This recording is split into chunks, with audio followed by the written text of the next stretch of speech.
Assalamualaikum warahmatullahi wabarakatuh. Perkenalkan, nama saya Firgo Alifian Wahyu Satrian Wisnu Aryono Putra dengan NIM akhir 026 dari program studi S1 Teknik Biomedis Fakultas Sains dan Teknologi Universitas Airlangga. Nah, pada kesempatan kali ini saya akan sharing, saya akan menyampaikan informasi atau berbagi informasi terkait dengan mata kuliah medan elektromagnetik bahasan persamaan Maxwell. Persamaan Maxwell. Nah, jadi persamaan Maxwell itu apa sih? Persamaan Maxwell itu sendiri adalah persamaan yang umumnya itu terdiri dari empat serangkai persamaan diferensial parsial yang merangkum dasar-dasar teori elektromagnetisme. Nah, persamaan ini dirumuskan oleh seorang fisikawan yang bernama James Clerk Maxwell. Nah, James Clerk Maxwell ini adalah seorang fisikawan dan juga matematikawan yang berasal dari Skotlandia. Nah, beliau ini diakui sebagai salah satu tokoh yang berpengaruh dalam sejarah sains, terutama kontribusinya dalam bidang elektromagnetisme, termasuk merumuskan persamaan-persamaan Maxwell. Nah, kemudian adalah karya Maxwell dalam elektromagnetisme itu tidak hanya menghasilkan persamaan-persamaan yang fundamental, tetapi juga memprediksi adanya gelombang elektromagnetik yang dapat merambat dengan kecepatan cahaya. Nah, ia menyebutkan bahwa cahaya itu sendiri adalah bentuk gelombang elektromagnetik. Persamaan Maxwell itu menjelaskan hubungan antara medan listrik yang dilambangkan dengan E dan juga medan magnetik yang dilambangkan dengan B, E besar dan B besar. Dan selain itu juga menunjukkan bagaimana keduanya, yakni medan listrik dan juga medan magnetik itu berinteraksi. Selanjutnya adalah terkait dengan persamaan Maxwell yang menjadi dasar teori elektromagnetisme. Nah, kenapa kok bisa persamaan Maxwell ini menjadi dasar teori elektromagnetisme? Ya karena persamaan ini tuh menjelaskan sifat gelombang elektromagnetik, kemudian juga menjelaskan propagasi cahaya, terus interaksi antara listrik dan magnetik, serta banyak fenomena-fenomena elektromagnetik lainnya yang bisa dijelaskan sifat-sifatnya melalui bantuan persamaan ini.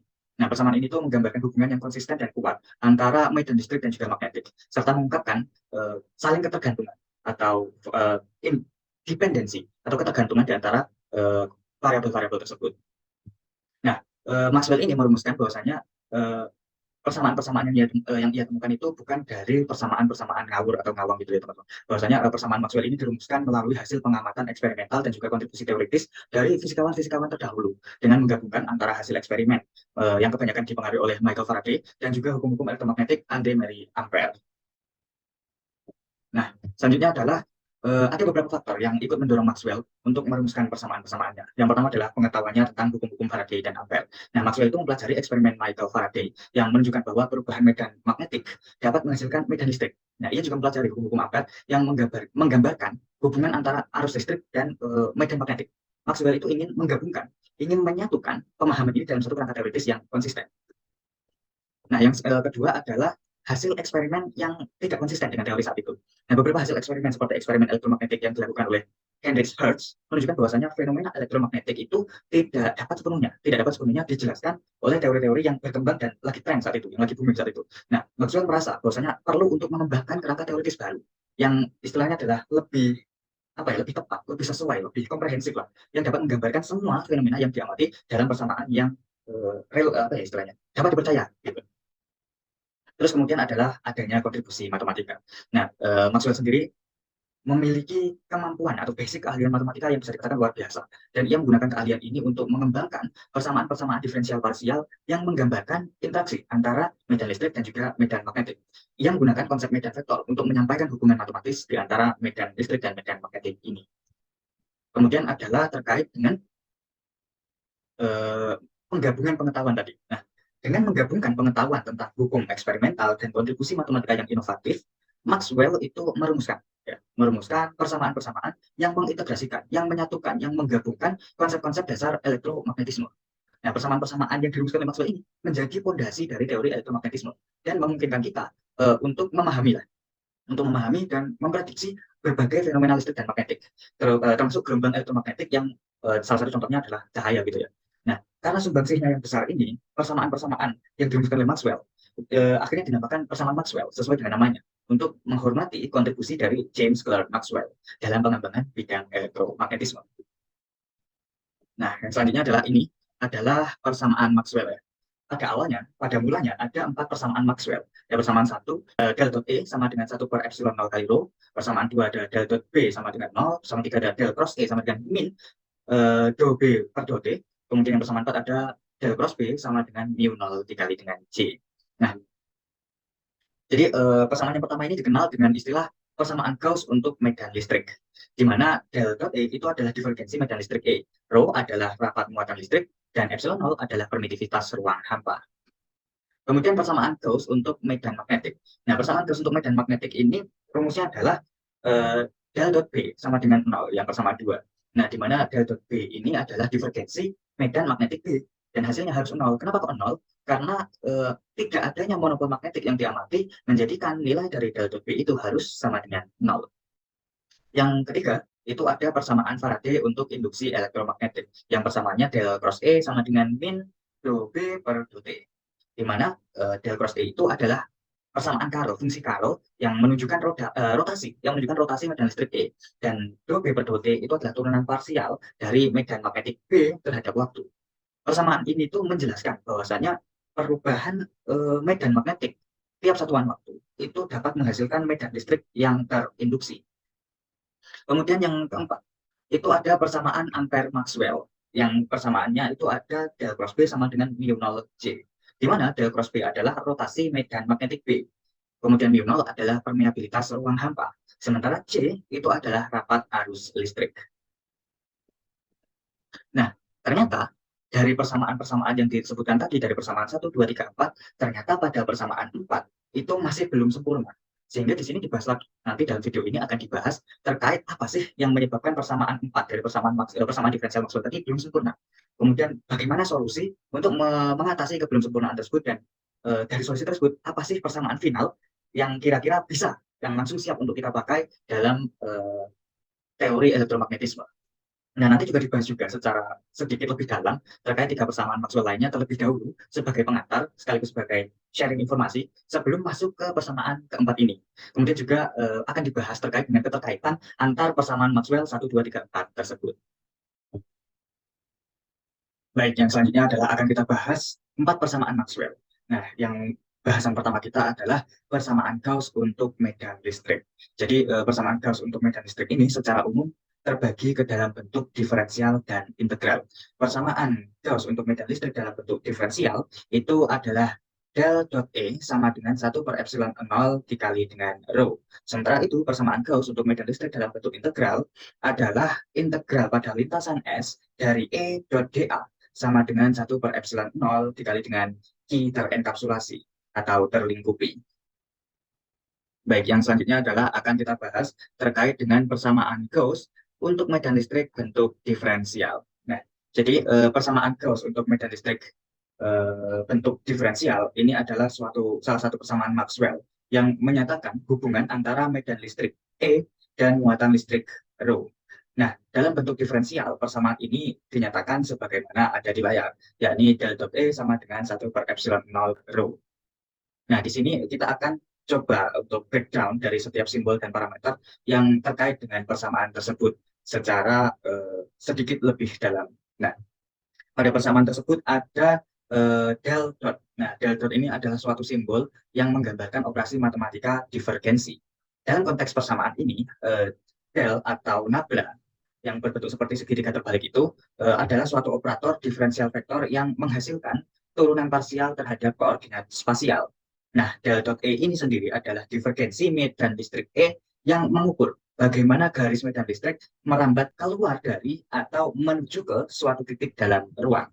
Atau kalau kita bahas lebih rinci lagi, jadi del dot E ini adalah suatu operasi matematika yang diterapkan pada medan listrik E, di mana dia akan istilahnya adalah memberikan informasi tentang sejauh mana garis medan listrik merambat dari atau menuju suatu titik dalam ruang. Nah, jika hasil divergensinya positif, ya del dot E-nya apabila hasilnya positif, itu menunjukkan bahwa medan listrik menyebar keluar dari titik tersebut. Namun, jika hasil dari del dot E atau divergensinya negatif, itu menunjukkan bahwasanya medan listriknya itu menuju ke titik tersebut. Nah, kemudian ada E. E itu sendiri adalah medan listrik yang diamati atau dianalisis dalam persamaan yang ini. Nah, medan listrik itu adalah medan vektor yang ada di sekitar muatan listrik dan menghasilkan gaya listrik pada muatan lainnya yang berinteraksi dengan dia. Rho ini mewakili rapat muatan listriknya. Rho ini bukan berarti melulu soal densitas massa jenis atau apa, tapi dalam hal ini Rho ini mewakili rapat muatan listrik dalam persamaan tersebut. Nah, rapat muatan listrik Rho ini adalah berupa ukuran seberapa banyak muatan terdistribusi dalam suatu volume tertentu di dalam ruang. Konteks dalam persamaan ini adalah Rho itu mewakili jumlah muatan listrik dalam volume tersebut yang muncul sebagai sumber atau sebagai kausalitas atau penyebab terjadinya divergensi medan listrik. Kemudian ada epsilon 0 seperti E dan 0. Nah, ini adalah epsilon 0 yang merupakan konstanta permitivitas ruang hampa. Nilai dia adalah 8,854 kali 10 pangkat negatif 12. Nah, epsilon 0 ini itu menggambarkan tentang penentuan seberapa mudah medan listrik merambat dalam ruang hampa. Konstanta ini itu memperhitungkan apa yang diperhitungkan? Yang diperhitungkan adalah karakteristik fisik ruang hampa, seperti kemampuan ruang hampa untuk menyimpan medan listrik dan seberapa besar medan listrik akan dihasilkan oleh suatu muatan. Baik, yang selanjutnya adalah kita bisa menyampaikan bahwasanya secara keseluruhan persamaan Gauss untuk medan listrik itu menyatakan bahwa divergensi medan listrik del dot E atau nabla dot E pada suatu titik dalam ruang proporsional terhadap rapat muatan listrik rho dalam volume tersebut. Nah, proporsi ini diatur oleh konstanta proporsional epsilon 0, yang artinya semakin besar rapat muatan listrik rho, semakin besar divergensi medan listrik del dot E yang dihasilkan. Sebaliknya, semakin kecil rapat muatan listrik rho, semakin kecil divergensi medan listrik del dot E yang dihasilkan. Dengan kata lain, epsilon 0 menentukan seberapa kuat hubungan antara rapat muatan dan perubahan medan listrik dalam sistem. Nah, dengan demikian, persamaan Gauss untuk medan listrik itu memberikan gambaran tentang bagaimana distribusi muatan rapat muatan listrik rho dapat memengaruhi medan listrik E melalui divergensi medan listrik del dot E. Nah, dengan mempertimbangkan apa? Dengan mempertimbangkan karakteristik ruang hampa yang ditentukan oleh permitivitas ruang hampa, epsilon 0. Nah, selanjutnya akan kita bahas terkait dengan persamaan Gauss untuk medan listrik dalam bentuk integral. Nah, bentuk integral dari persamaan Gauss untuk medan listrik dapat dinyatakan dalam bentuk integral Gauss atau integral permukaan. Nah, bentuk ini memungkinkan kita untuk menghitung fluks medan listrik melalui suatu permukaan tertutup yang terkait dengan distribusi muatan yang ada dalam permukaan tersebut. Dalam konteks persamaan Gauss untuk medan listrik, bentuk integral dari persamaan Gauss itu adalah integral S dari E per dA sama dengan 1 per epsilon 0 dikali dengan Q terenkapsulasi atau terlingkupi. Nah, kita akan bahas satu persatu mengenai komponen-komponen yang menyusunnya ya. Jadi, kita bahas melalui E per dA. E per dA itu adalah produk dot atau dot produk antara medan listrik E dan elemen diferensial permukaan dA. Hasil dari produk dot ini adalah jumlah dari produk komponen vektor medan listrik yang sejajar dengan vektor normal permukaan dA.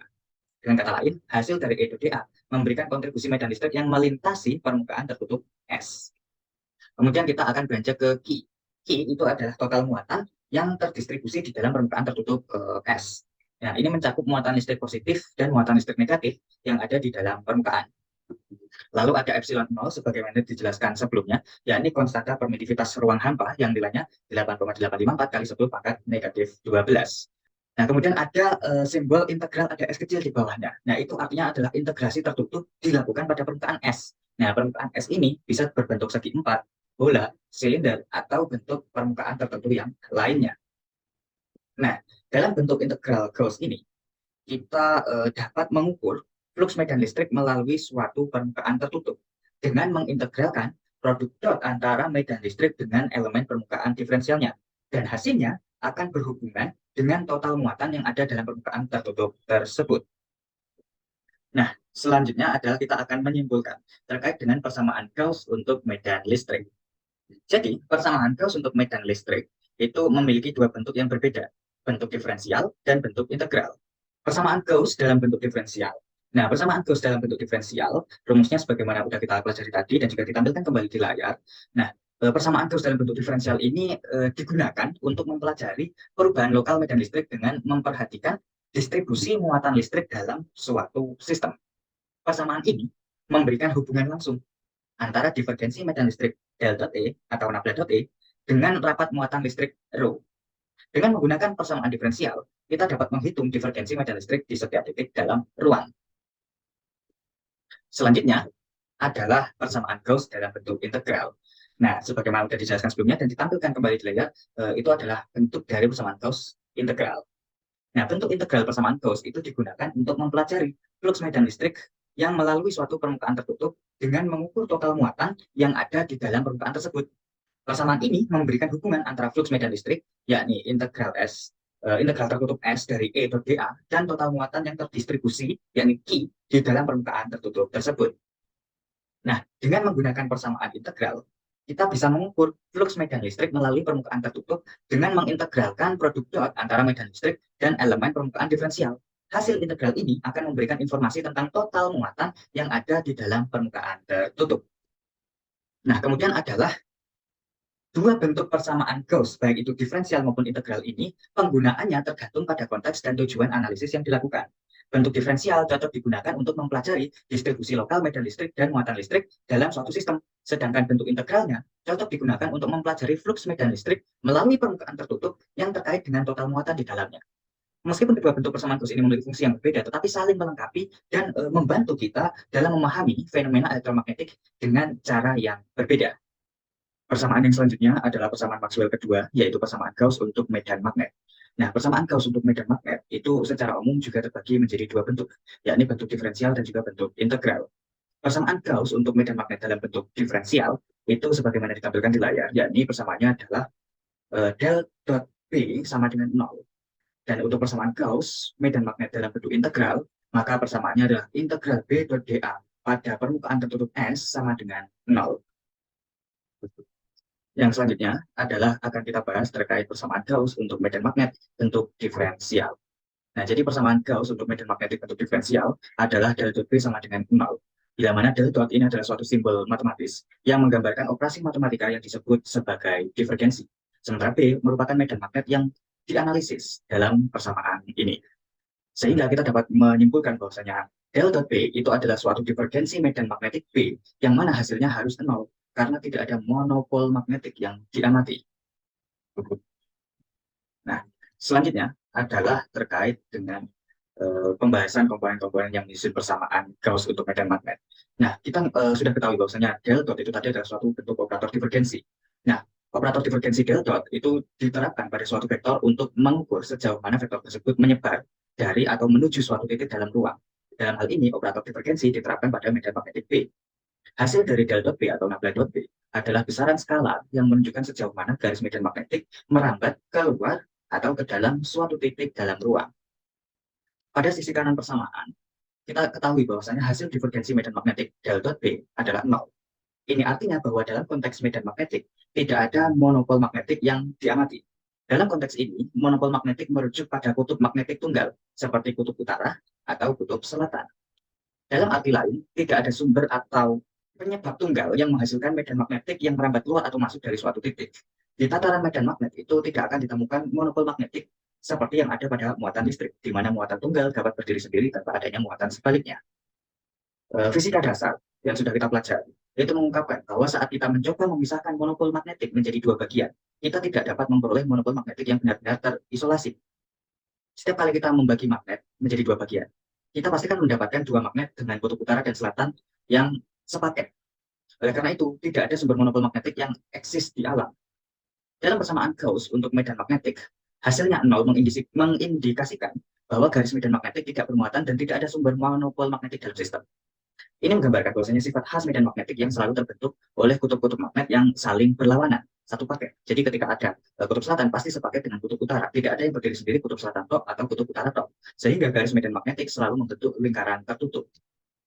Dengan demikian, persamaan Gauss untuk medan magnetik menyiratkan bahwa tidak ada sumber monopol magnetik yang diamati dalam sistem. Dan medan magnetik selalu bersifat loop atau looping antara kutub utara dan kutub selatan. Nah, persamaan Gauss untuk medan magnetik bentuk integral itu menyatakan hubungan antara flux medan magnetik yang melalui suatu permukaan tertutup dan total arus listrik yang melintasinya. Persamaannya sebagaimana ditampilkan di layar, yakni integral B dot dA pada permukaan tertutup S adalah sama dengan 0. Dalam konteks persamaan Gauss untuk medan magnetik, integral S ini adalah lambang dari integral permukaan yang dilakukan pada permukaan tertutup S. Permukaan ini bisa berupa permukaan segi empat, silinder, bola, atau bentuk permukaan tertentu yang relevan dengan sistem yang sedang diamati atau dipelajari. Kemudian ada B besar. B besar adalah mewakili medan magnetik yang diukur dalam satuan Tesla. Medan magnetik ini mencakup garis medan magnetik yang melintasi permukaan tertutup. dA adalah elemen diferensial permukaan yang sejajar dengan vektor normal permukaan. Dengan melakukan produk dot atau dot product antara medan magnetik B dan elemen permukaan diferensial dA, kita menghitung sejauh mana garis medan magnetik melintasi permukaan tertutup S.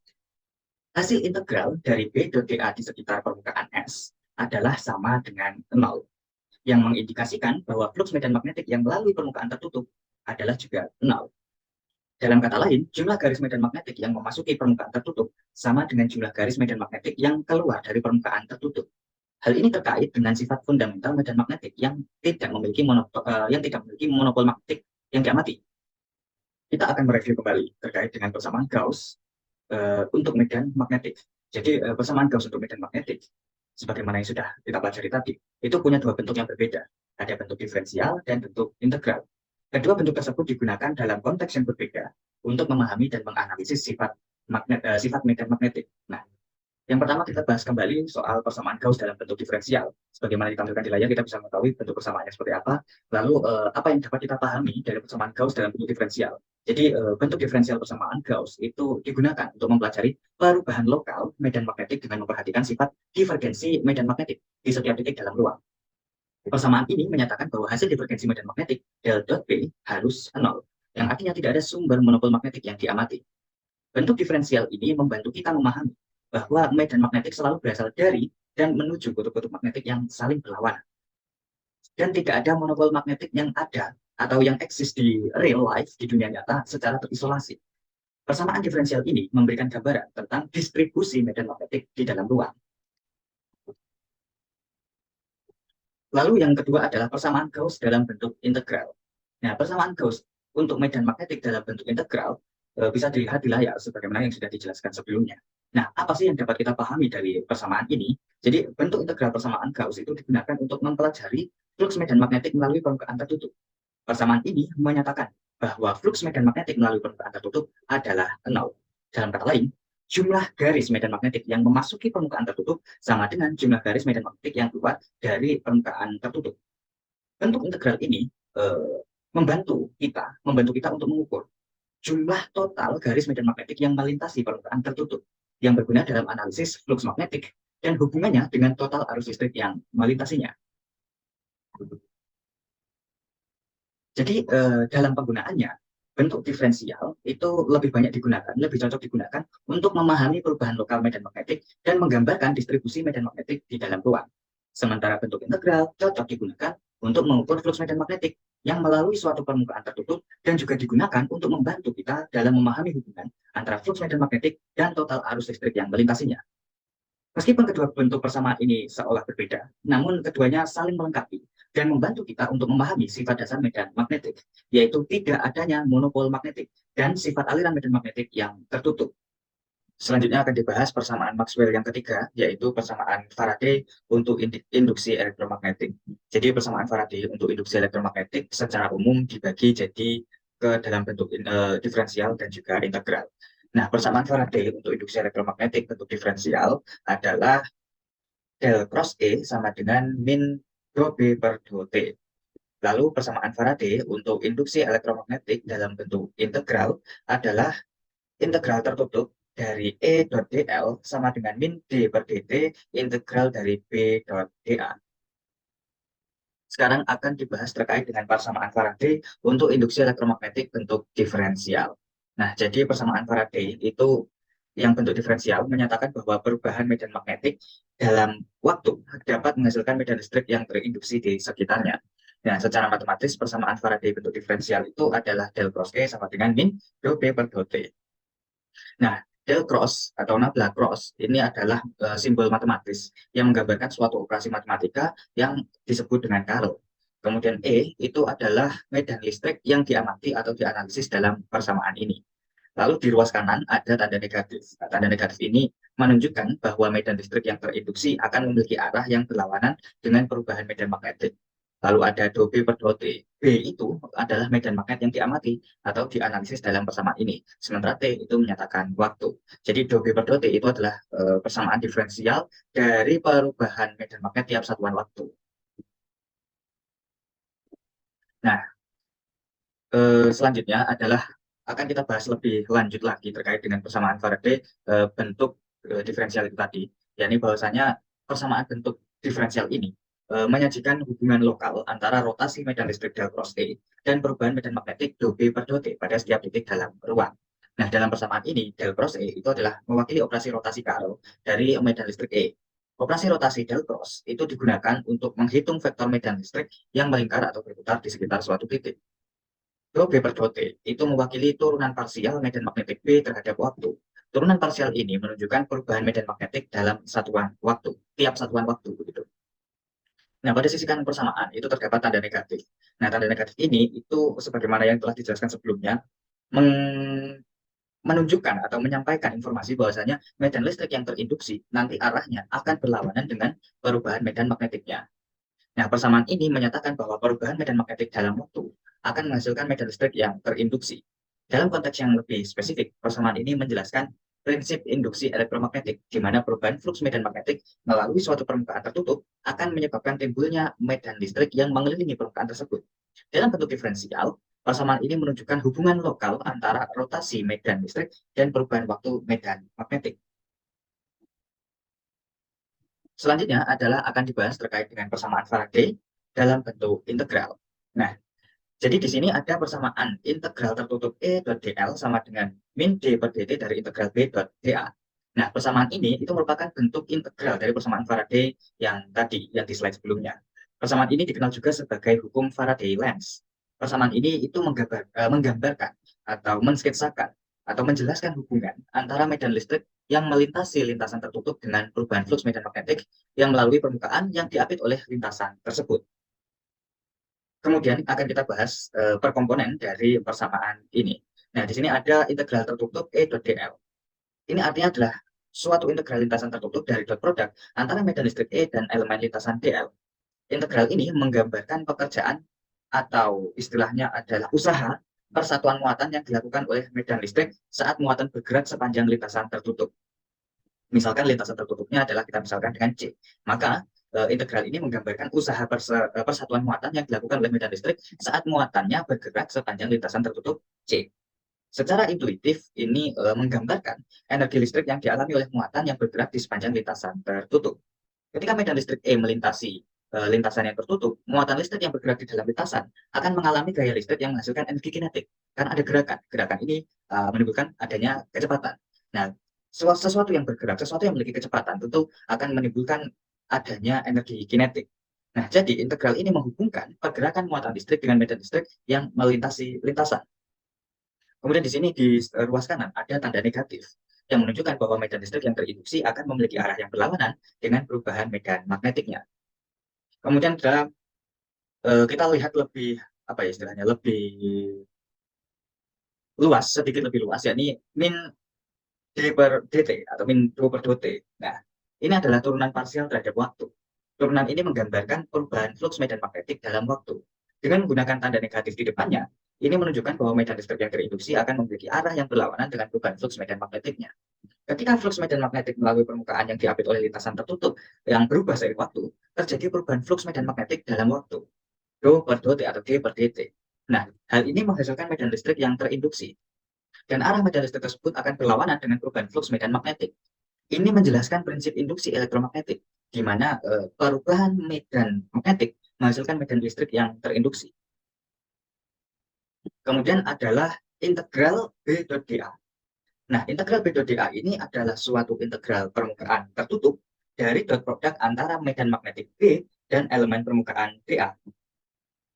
Integral ini menggambarkan flux medan magnetik melalui permukaan tertutup, misalkan adalah permukaan tertutup S. Nah, maksudnya S adalah nama-nama permukaan tertutupnya adalah S, variabel S, atau huruf S. Nah, kita misalkan permukaan tertutupnya adalah permukaan tertutup S. Nah, integral ini menggambarkan flux medan magnetik melalui permukaan tertutup S yang diapit oleh lintasan tertutup C. Nah, secara intuitif ini menggambarkan jumlah garis medan magnetik yang melintasi permukaan tertutup S. Ketika medan magnetik B melintasi permukaan tertutup S, flux medan magnetik melalui permukaan tersebut, yaitu integral B dot dA, diukur. Perubahan flux medan magnetik inilah yang menghasilkan medan listrik yang terinduksi. Selanjutnya adalah korelasi di antara komponen-komponen yang menyusun persamaan Faraday bentuk integral. Nah, korelasi antar komponen ini adalah jika terdapat perubahan flux medan magnetik melalui permukaan tertutup S dalam integral permukaan integral B dot dA, maka persamaan Faraday menyatakan bahwa akan ada medan listrik yang melintasi lintasan tertutup C dalam integral lintasan integral tertutup E dot dl. Perubahan flux medan magnetik dalam waktu du per dt atau d per dt integral dari b dot dA akan menghasilkan medan listrik yang terinduksi minus do per dt atau minus d per dt dalam integral lintasan integral tertutup E dot dl. Nah, secara keseluruhan, persamaan tersebut menjelaskan korelasi antara perubahan flux medan magnetik melalui permukaan tertutup dan medan listrik yang terinduksi dalam lintasan tertutup. Ketika flux medan magnetik berubah, misalnya karena perubahan medan magnetik eksternal atau gerakan relatif antara medan magnetik dan permukaan tertutup, maka akan ada medan listrik yang terinduksi dalam lintasan tertutup itu. Baik, yang selanjutnya adalah kita akan kembali mereview terkait persamaan Faraday, bentuk integral, dan diferensial. Perbedaan penggunaan antara persamaan Faraday untuk induksi elektromagnetik dalam bentuk diferensial maupun integral terletak pada cara penggambarannya dan pengukuran fenomena induksi elektromagnetiknya.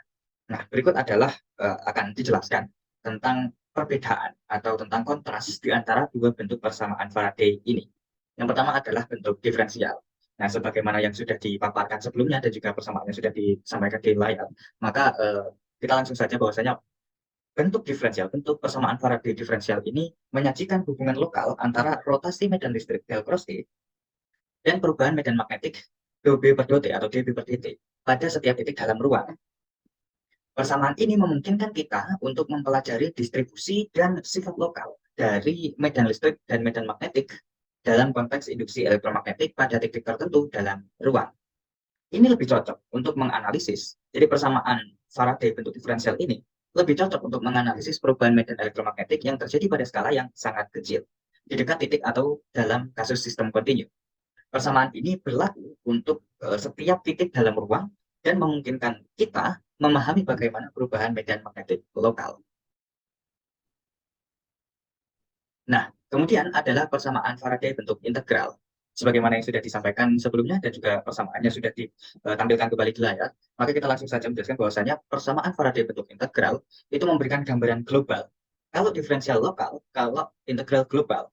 Nah, bentuk persamaan Faraday integral ini memberikan gambaran global atau keseluruhan dari induksi elektromagnetik dalam suatu sistem. Persamaan ini melibatkan integrasi dari medan listrik E sepanjang lintasan tertutup dari integral tertutup E dl dan integral dari medan magnetik B yang melalui suatu permukaan tertutup yakni integral B dot dA. Nah, apa keuntungan penggunaan persamaan Faraday bentuk integral ini? Keuntungannya adalah memiliki kemampuan untuk menjelaskan hubungan global antara medan listrik dan perubahan flux medan magnetik melalui permukaan tertutup. Persamaan ini memperhitungkan total flux medan magnetik melalui permukaan tertutup yang diapit oleh lintasan tertutup, serta perubahan flux tersebut dalam waktu. Nah, bentuk ini lebih cocok untuk menganalisis efek induksi elektromagnetik pada skala yang lebih besar, seperti pada transformator atau generator listrik. Nah, dalam praktiknya, bentuk diferensial itu, persamaan Faraday bentuk diferensial, itu umumnya digunakan untuk menganalisis fenomena lokal dan memperoleh persamaan diferensial parsial yang menggambarkan sifat-sifat medan elektromagnetik pada setiap titiknya. Bentuk integral digunakan untuk menghitung dan mengukur jumlah usaha dan flux medan dalam kasus sistem yang lebih besar dan dalam konteks aplikasi yang teknis. Kedua bentuk tersebut, yakni bentuk integral dan juga diferensial, saling terkait dan dapat diperoleh satu dari yang lain melalui teorema divergensi, teorema Gauss, dan teorema Stokes. Inti dari kedua bentuk tersebut adalah menyatakan hubungan antara perubahan medan magnetik dalam waktu dengan medan listrik yang terinduksi, serta menggambarkan prinsip dasar dari induksi elektromagnetik. Selanjutnya adalah persamaan Maxwell yang keempat, yakni persamaan hukum Ampere-Maxwell. Nah, persamaan Ampere-Maxwell itu secara umum terbagi menjadi dua, yakni bentuk diferensial dan bentuk integral. Persamaan Ampere-Maxwell dalam bentuk diferensial itu dinyatakan dalam del cross B sama dengan mu 0 C plus epsilon 0 mu 0 do E per do T. Nah, kemudian untuk persamaan Ampere-Maxwell dalam bentuk integral itu dinyatakan dengan integral tertutup dari B dot dl sama dengan mu 0 kali I encapsulated atau E terenkapsulasi, atau bisa dibilang adalah E yang terlingkupi, ditambah dengan epsilon 0 kali mu 0 kali integral dari do E per do T dot dA. Nah, selanjutnya kita akan membahas terkait dengan persamaan Ampere-Maxwell dalam bentuk diferensial. Nah, persamaan Ampere-Maxwell dalam bentuk diferensial pada mulanya, paling mula atau paling awal itu dinyatakan dengan persamaan del cross B sama dengan mu 0 J. Nah, di sini del cross B adalah rotasi medan magnetik B. J adalah rapat arus listrik dan mu 0 adalah permeabilitas ruang hampa. Dalam bentuk ini, persamaan Ampere-Maxwell menyatakan bahwa rotasi medan magnetik del cross B pada suatu titik dalam sistem proporsional terhadap rapat arus listrik J yang mengalir melalui titik tersebut. Nah, persamaan ini didasarkan pada hukum Ampere yang menyatakan bahwa medan magnetik yang dihasilkan oleh arus listrik sejajar dengan arah arus tersebut. Namun, persamaan tersebut masih belum sempurna. Nah, untuk mengecek di mana sih letak ketidaksempurnaannya, kita dapat melakukan uji sebagai berikut ya. Nah, pada kasus ini kita mengalihkan kedua ruas persamaan Ampere-Maxwell dengan operator del dot untuk mendapatkan persamaan baru del dot del cross B sama dengan mu 0 del dot J. Mari kita analisis masing-masing ruas persamaan tersebut. Nah, kita lihat di ruas kiri, yakni del dot del cross B. Operator del dot pada medan vektor B menghasilkan divergensi dari rotasi medan tersebut. Nah, dalam hal ini, del cross B adalah medan magnetik yang dihasilkan oleh arus listrik J.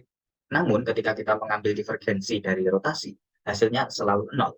Hal ini berlaku baik untuk kasus arus steady maupun yang tidak steady. Nah, intuisi dari hasil ini adalah bahwa medan magnetik yang dihasilkan oleh arus listrik tidak memiliki divergensi di ruang kosong. Maka dari itu, nilainya selalu 0. Lalu kita analisis di ruas kanan, mu 0 del dot J. Operator del dot pada arus listrik J menghasilkan divergensi dari arus tersebut. Dalam kasus arus TD yang konstan, del dot J akan bernilai 0 karena tidak ada perubahan arus seiring waktu. Namun, dalam kasus arus yang tidak steady, yang berubah-ubah seiring waktu, del dot J nilainya tidak selalu 0. Nah, divergensi dari arus listrik menggambarkan seberapa banyak arus yang masuk atau keluar dari suatu volume tertentu. Jadi tidak ada perubahan arus di dalam volume tersebut. Divergensi dari arus listrik tidak akan 0. Nah, jika kita lihat, maka di ruas kiri selalu 0, di ruas kanan tidak selalu 0. Maka timbul yang namanya ketidakkonsistenan. Ketidakkonsistenan terjadi karena itu tadi hasil persamaan ruas kiri del dot del cross B yang selalu 0 tidak selaras dengan hasil persamaan yang ruas kanan mu 0 del dot J yang nilainya tidak selalu 0 untuk kasus arus yang tidak steady. Nah, persamaan ampere dalam bentuk sederhana del cross B sama dengan mu 0 J dianggap gagal untuk mencakup kasus arus steady karena dalam kasus tersebut tidak ada perubahan arus seiring waktu. Oleh karena itu, dalam kasus arus steady, persamaan ini tidak bisa diberlakukan dengan benar. Nah, untuk mengatasi permasalahan ini, maka persamaan Ampere-Maxwell yang awal tadi perlu dimodifikasi agar dapat mencakup keseluruhan jenis arus, baik yang steady maupun yang tidak steady. Nah, sehingga yang harus dilakukan adalah menghitung terlebih dahulu nilai dari mu 0 del dot J. Nah, dari proses penghitungan tersebut telah dipaparkan sebagaimana yang ada di layar. Nah, menarik untuk diperhatikan bahwasanya dalam persamaan yang diberikan, yaitu min del dot epsilon 0 do E per do T sama dengan min do rho per do T. Nah, di bagian sini, sebentar. Nah, di bagian sini, min do rho per do T itu sama dengan min del dot epsilon 0 do E per do T. Nah, ini menarik untuk diperhatikan. Nah, dari komponen persamaan yang di-highlight tadi, ada memiliki makna yang berbeda. Mari kita kupas satu persatu. Nah, yang pertama ada bagian min del dot epsilon 0 do E per do T. Nah, epsilon 0 ini adalah permitivitas ruang hampa, yang merupakan konstanta yang menyatakan sejauh mana suatu medium memungkinkan medan listrik untuk melewati dan meresponnya. Lalu ada bagian do E per do T. Ini adalah turunan parsial medan listrik E terhadap waktu, yang menggambarkan sejauh mana medan listrik berubah seiring waktu. Lalu ada bagian del dot. Nah, ketika del dot epsilon 0 do E per do T, ini menggambarkan divergensi dari hasil perkalian antara epsilon 0 dengan do E per do T. Divergensi mengukur sejauh mana medan listrik menyebabkan arus atau memancarkan muatan di suatu titik dalam ruang. Nah, ini adalah turunan parsial terhadap koordinat spasial X, Y, Z dari jumlah semua komponen medan listrik yang mengalami perubahan terhadap waktu. Lalu ada bagian min do rho per do T. Nah, untuk bagian rho ini adalah kerapatan muatan listrik. Jadi rho di sini bukan massa jenis, tapi adalah kerapatan muatan listrik.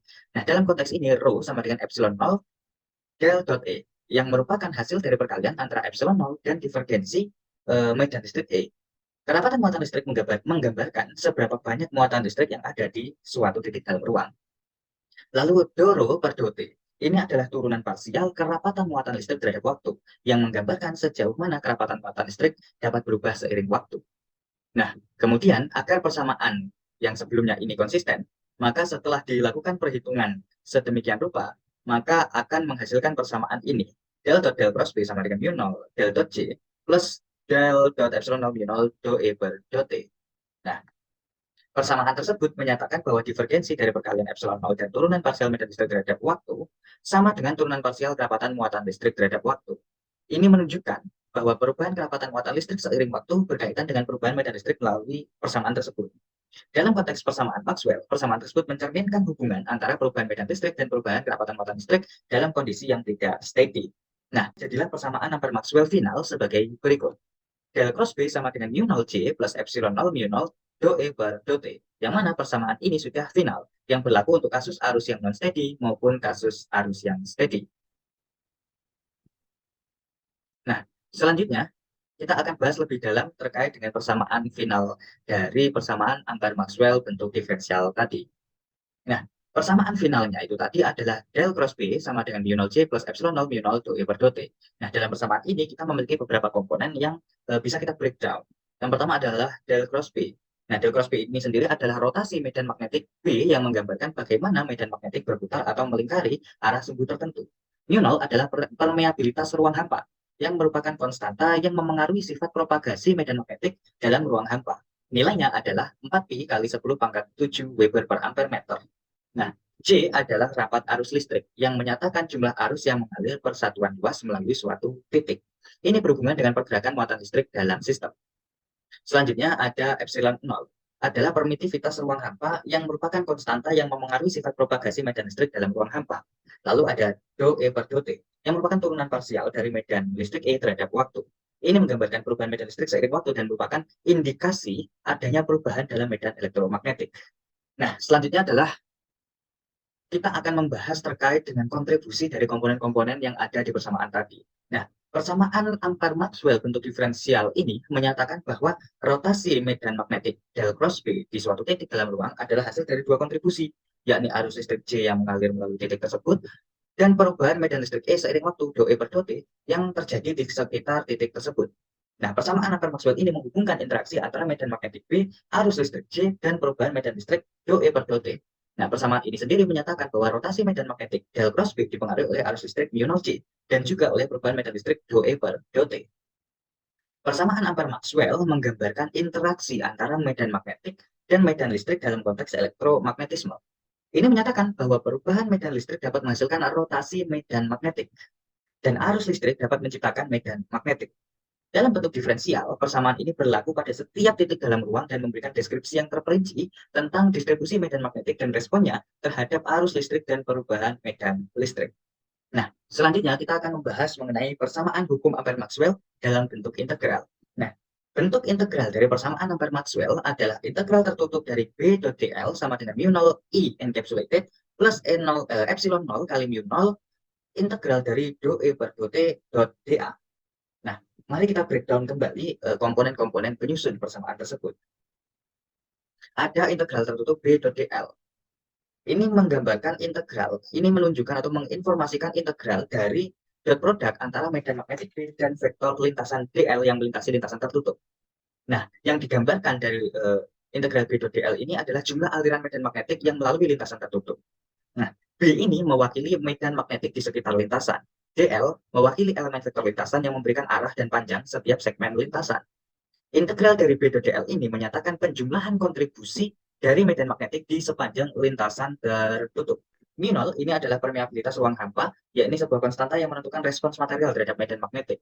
Nilainya adalah 4pi kali 10 pangkat 7 Weber per ampere meter. Mu 0 ini memperlihatkan bagaimana bahan dalam ruang hampa berinteraksi dengan medan magnetik.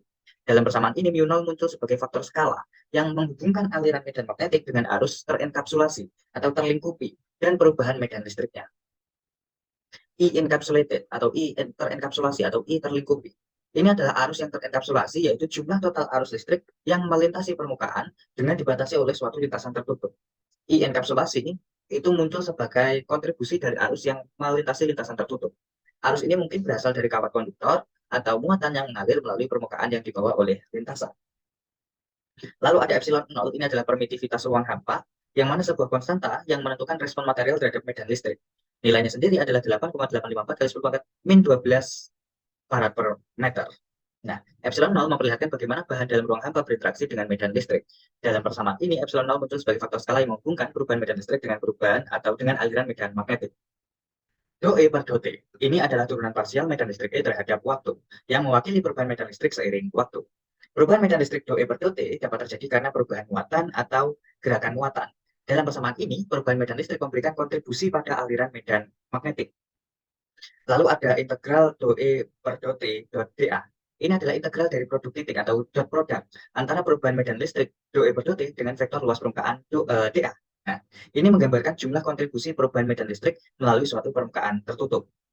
Dou E per dou T ini sendiri adalah perubahan medan listrik terhadap waktu di sekitar permukaan. dA adalah elemen vektor luas permukaan yang memberikan arah dan luas setiap elemen permukaan. Integral ini menyatakan penjumlahan kontribusi dari perubahan medan listrik melalui permukaan tertutup. Lalu korelasi apa yang ada di antara komponen-komponen penyusun persamaan tadi? Nah, jadi korelasi antara komponen-komponen yang menyusun persamaan Ampere-Maxwell bentuk integral tadi adalah bahwa aliran medan magnetik melalui lintasan tertutup integral tertutup B dot dl itu tergantung pada dua faktor utama, yakni arus terenkapsulasi I encapsulated dan juga perubahan medan listrik dou E per dou T yang terjadi melalui permukaan tertutup.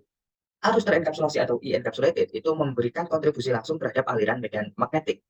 Lalu untuk perubahan medan listrik dou E per dou T melalui permukaan tertutup juga memberikan kontribusi pada aliran medan magnetik yang diperhitungkan dalam integral dou E per dou T dot dA. Nah, lalu persamaan Ampere-Maxwell ini menggambarkan hubungan antara medan magnetik, arus terenkapsulasi, dan perubahan medan listrik dalam konteks elektromagnetisme.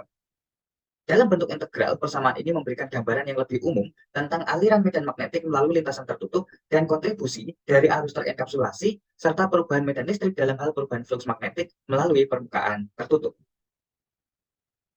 Nah, lalu kita akan mereview kembali terkait dengan persamaan Ampere-Maxwell, bentuk diferensial dan integral.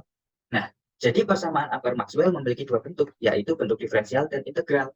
Perbedaan utama di antara keduanya adalah terletak pada cara representasi dan penggunaannya dalam berbagai situasi.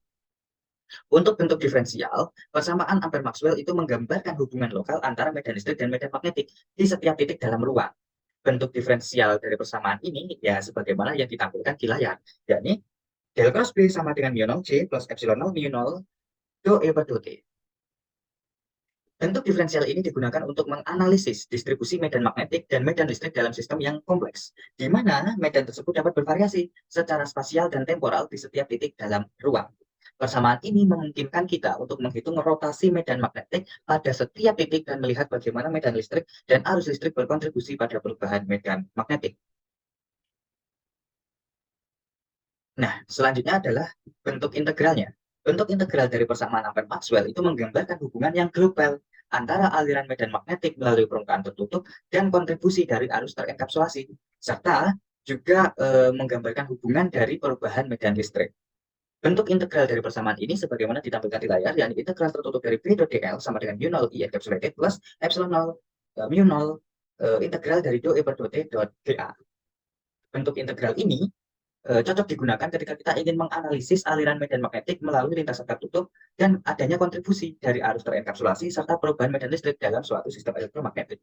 Persamaan ini memberikan gambaran tentang hubungan antara medan magnetik, arus terenkapsulasi, dan perubahan medan listrik dalam konteks global, di mana aliran medan magnetik dan perubahan medan listrik diperhitungkan melalui permukaan tertutup.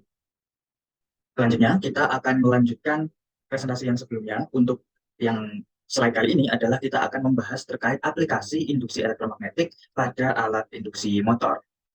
Nah, penemuan motor induksi atau induksi motor telah secara permanen mengubah jalannya peradaban manusia. Motor berusia 100 tahun yang ditemukan oleh ilmuwan hebat Nikola Tesla ini adalah jenis motor yang paling umum bahkan digunakan sampai sekarang. Faktanya, sekitar 50% konsumsi daya listrik global disebabkan oleh induksi motor, dan 90% motor industri adalah tipe induksi. Motor induksi memiliki dua bagian utama, yaitu stator dan rotor. Stator pada dasarnya adalah sebuah gulungan 3 koil dan 3 fase masukan daya AC yang diberikan kepadanya. Gulungan tersebut melewati celah stator yang dibuat dengan menumpuk laminasi baja tipis dan sangat permeabel di dalam kerangka baja atau besi cor. Kita lihat pada slide ini, pada gambar, dapat kita pahami bahwasanya saat arus 3 fase melewati belitan ini, sesuatu yang sangat menarik terjadi, yaitu proses penghasilan medan magnet yang berputar. Yang menyebabkan rotor berputar itu disebut dengan RMF. Untuk memahami bagaimana medan magnet yang berputar tersebut dihasilkan dan juga pirantinya, maka mari kita bayangkan sebuah gulungan stator yang disederhanakan. Di sini ada 3 koil yang terhubung 120 derajat pada sebuah kawat yang membawa arus. Nah, pada gulungan ini akan menghasilkan medan magnet di sekitarnya. Bila daya 3 fase diterapkan pada pengaturan khusus ini, medan magnet yang dihasilkan akan seperti yang ditunjukkan pada saat tertentu. Dengan variasi arus AC medan magnet, membutuhkan orientasi yang berbeda. Jika kita membandingkan ketiga contoh yang ada pada layar tersebut, kita dapat melihat bahwa medan magnet ini seperti medan magnet dengan kecepatan seragam yang berputar. Kecepatan rotasi medan magnet dikenal sebagai kecepatan sinkron, atau dilambangkan dengan NS. Dengan mengasumsikan bahwa kita meletakkan konduktor tertutup pada tengah rangkaian tersebut, atau di dalam rangkaian tersebut, maka akan berlaku yang namanya hukum Faraday. Karena menurut hukum Faraday, ketika medan magnetnya bervariasi, maka GGL atau EMF akan diinduksi di dalam loop. EMF akan menghasilkan arus dalam loop. Dengan demikian, situasinya telah menjadi seperti arus yang membawa loop dan terletak di medan magnet. Menurut hukum gaya Lorentz, gaya elektromagnetik akan diproduksi di loop dan loop akan mulai berputar. Fenomena yang sama terjadi juga di dalam motor induksi. Namun yang digunakan bukanlah loop sederhana, tetapi sesuatu yang mirip dengan sangkar. Arus AC 3 fase yang melewati stator menghasilkan medan magnet yang berputar. Jadi seperti pada kasus sebelumnya, arus akan diinduksi di batang sangkar yang dihubungkan singkat oleh N-ring. Sehingga rotornya akan mulai berputar. Karena itulah motor ini disebut motor induksi. Karena listrik diinduksi pada rotor dengan bantuan induksi elektromagnetik. Jadi bukan melalui hubungan langsung. Kemudian, untuk membantu induksi elektromagnetik, lamina inti besi terisolasi dimasukkan di dalam rotor. Potongan besi kecil tersebut memastikan hilangnya arus eddy ada pada titik minimum. Bisa kita lihat bahwasanya motor induksi ini memiliki keunggulan yang besar, karena pada dasarnya motor induksi dapat berputar sendiri atau self-starting. Seperti yang kita lihat bersama pada layar, bahwasanya medan magnet dan rotor berputar. Namun perputaran ini seberapa cepat? Seberapa cepat rotornya bisa berputar? Nah, untuk mendapatkan jawaban dari pertanyaan ini, maka kita coba membayangkan pada kasus yang berbeda. Kita coba imajinasikan sebuah kasus pada saat kecepatan rotor sama dengan medan magnet. Jadi ketika N rotor sama dengan NS, kita asumsikan seperti itu. Ketika keduanya berputar pada kecepatan yang sama, medan magnet tidak akan memotong loop. Dengan demikian, tidak akan ada EMF atau GGL atau gaya gerak listrik, dan tidak ada arus yang diinduksi. Ini berarti gaya nol pada batang rotor dan rotor secara bertahap akan melambat. Saat melambat, medan magnet akan memotong putaran rotor sehingga arus dan gaya yang diinduksi akan naik kembali. Rotor kemudian akan melaju kencang lagi. Singkatnya, rotor tidak akan pernah bisa mengejar kecepatan medan magnet. Rotor berputar pada kecepatan tertentu yang sedikit lebih lambat dari kecepatan sinkron. Perbedaan antara kecepatan sinkron dan rotor dikenal sebagai slip. Nah, persamaan dari slip ini adalah NS dikurangi NR dibagi dengan NS. Nilai dari slip suatu motor induksi itu sekitar 2-6%. Sekarang mari kita pahami mengapa motor induksi bisa menguasai dunia industri dan domestik. Nah, perlu kita ketahui bahwa motor induksi tidak memerlukan magnet permanen, dia juga tidak memiliki bras atau sikat, tidak memiliki cincin komutator, dan tidak memiliki sensor posisi seperti mesin listrik lainnya. Motor induksi juga bisa berputar sendiri. Nah, keuntungan yang paling penting adalah kecepatan motor induksi dapat dikendalikan dengan mudah. Caranya adalah dengan mengendalikan frekuensi daya inputnya atau masukannya. Nah, untuk memahami hal ini, maka kita coba lihat sekali lagi terkait dengan pengaturan koil sederhana. Nah, sebagaimana yang sudah kita pelajari sebelumnya, kita tahu bahwa medan magnet berputar dihasilkan karena daya masukan 3 fase. Cukup jelas bahwa kecepatan RMF sebanding dengan frekuensi daya masukan. Karena rotor selalu berusaha mengejar ketinggalan dengan RMF, kecepatan rotor juga sebanding dengan frekuensi daya AC. Dengan demikian, dengan menggunakan prinsip dasar inverter atau variable frequency drive, seseorang dapat mengontrol kecepatan motor induksi dengan sangat mudah. Piranti motor induksi ini membuatnya menjadi pilihan yang menarik untuk penerapan pada lift, derek, bahkan di mobil listrik.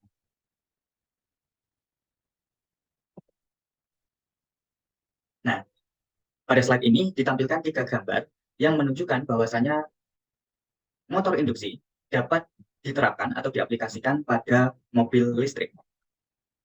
Nah, karena bahan motor induksi berkecepatan tinggi, mobil listrik mampu berakselerasi dengan transmisi satu kecepatan. Hal menarik lainnya dari motor induksi adalah ketika rotor digerakkan oleh penggerak utama, dia juga berfungsi sebagai generator.